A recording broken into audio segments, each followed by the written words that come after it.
Today I'm installing my first on-demand electric water heater, and I will show you what I did. We decided to change from the tank style water heater to an on-demand electric water heater. This we found online and we just bought it today. This is a big electric water heater. It is oversized for our needs, so we shouldn't have any problems with hot water, and it will be a constant flow, so that's exciting. Now I have to install it. This is the unit and it goes on the wall. This should be cold water, this should be hot water, and then these two holes is where the wires come out of. This thing is huge. It's going to take two 60 watt or 60 amp double breakers, and I'm going to have to run 6-gauge wire, 2 lines from this to the breaker box. So it's going to take a lot of space in the breaker box, but I do technically have the room and I think it's worth it. So we will see. Oh, this comes up. It's all shiny. We will see. I'm excited to see how this goes.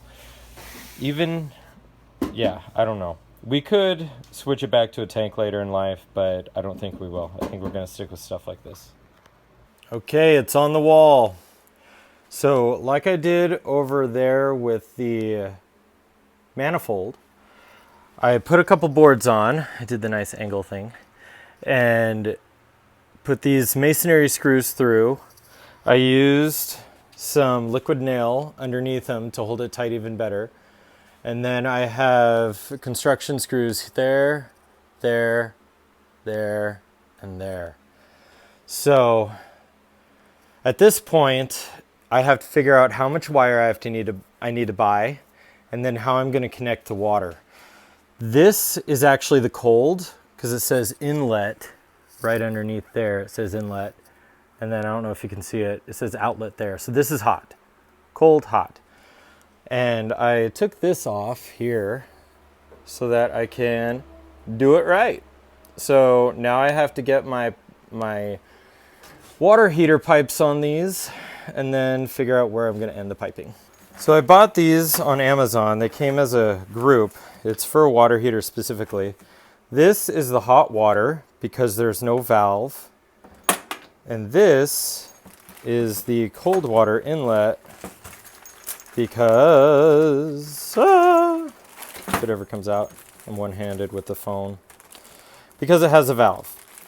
The valve allows me to shut it off before it gets to the water heater. That way, if there is a problem with the hot water or whatnot, I can easily shut it off right at the water heater. So these get screwed on right here, and then connect to those. So, and these are just push-ins, so it should be really, really easy to get those installed. This is the water heater with wires in place. Now these are 6-gauge wires, and they're going to be going to 60 amp breakers. They're black and white because I don't need a neutral. This white wire and this white wire are actually going to be hot lines going to the breaker box. And so it's going to take 2 double breakers, 60 amps each, and then the grounds go together right on this one. So that's pretty simple to wire it in, honestly. You just have to have thick enough wire to support it, and the breaker box to support it, and the service amount to support it. I have a 200 amp service, or at least that's what I'm putting in, so I can handle this. These are the wires coming out of the water heater. As you can see, I have no breakers for this water heater. So I am not going to finish those wires until I have the 2 sets of breakers so that I can measure it out properly.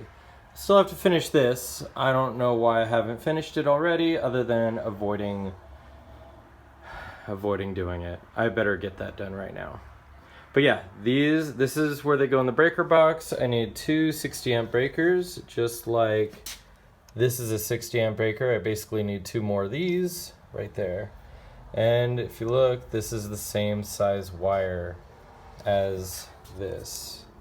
So I just have to plug it all in basically once I get the breakers. That shouldn't be too difficult.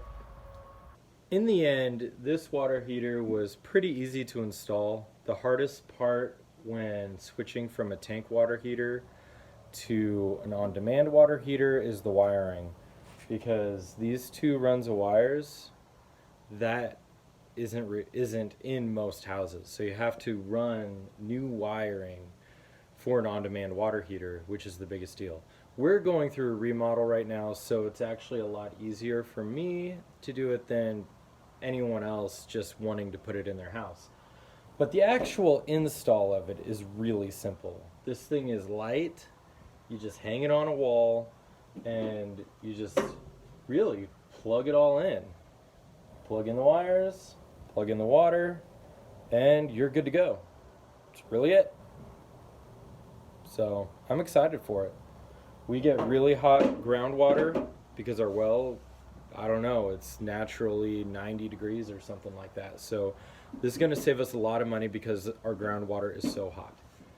And it saves up space because now instead of a water heater in this space, we could put baskets and stuff like that for the laundry room, which we desperately need. So that's really why we went hundreds of dollars more than a tank water heater and went with this thing.